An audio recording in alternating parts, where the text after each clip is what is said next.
To some people, cemeteries are morbid or creepy places. Not to me. I find them remarkable retreats, calm havens where you can wander and reflect on snapshots of the lives of our forebears, intriguing lives, the people who made Australia what it is today.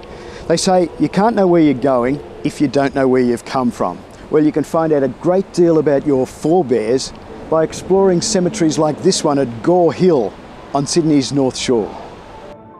It operated for about 100 years, from the 1870s to the 1970s, and more than 14,000 souls rest here. But often, it's not the household names that have the most fascinating stories. Sometimes it's the unheralded residents, like this young man commemorated by this extraordinary monument here, with the intriguing inscription, "Champion Swimmer of the World."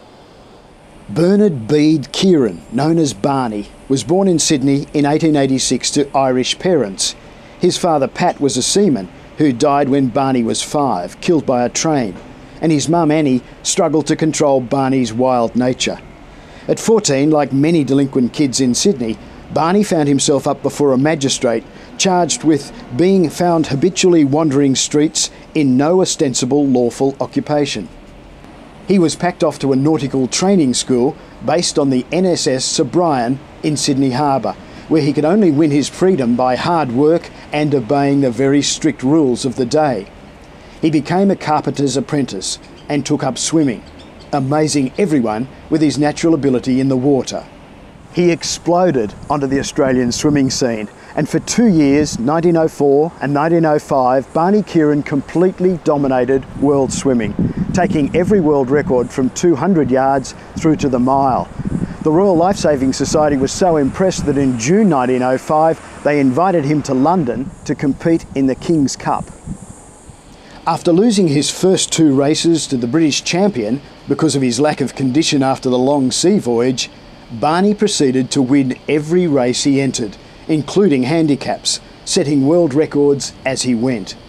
He returned home to a hero's welcome and was set again to dominate the 1905 Australasian Championships in Brisbane, where after winning 3 titles and setting another world record for the 220 yards, he was struck down by appendicitis.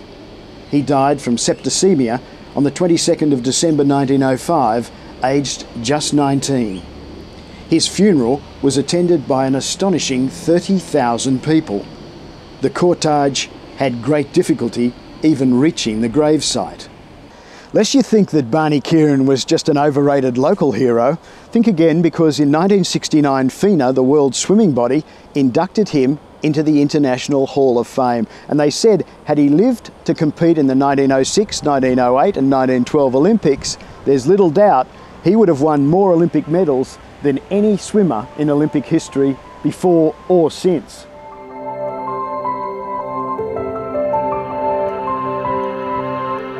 While Barney Kieran's monument commands attention, this more modest headstone recalls one of the most influential men of his era, a man whose achievements are in evidence all around Sydney, Walter Liberty Vernon, son of a banker's clerk who was born in High Wycombe, Buckinghamshire, England on the 11th of August 1846.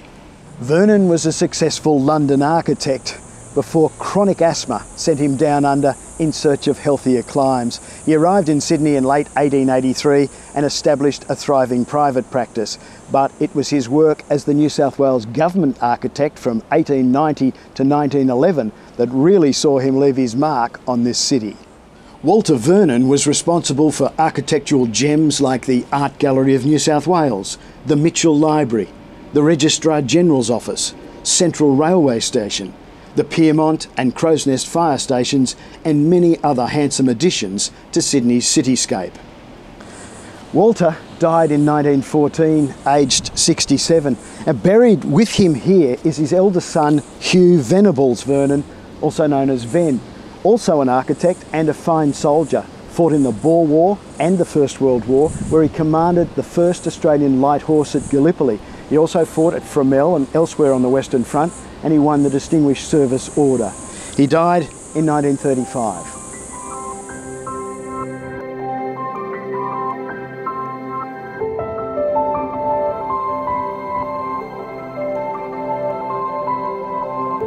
Buddhist teachers often advise their students to meditate in cemeteries. They see them as classrooms for the soul.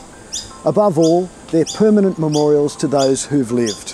Places where their loved ones and the curious can come and find some clue on their impact on the world, and maybe learn some lessons.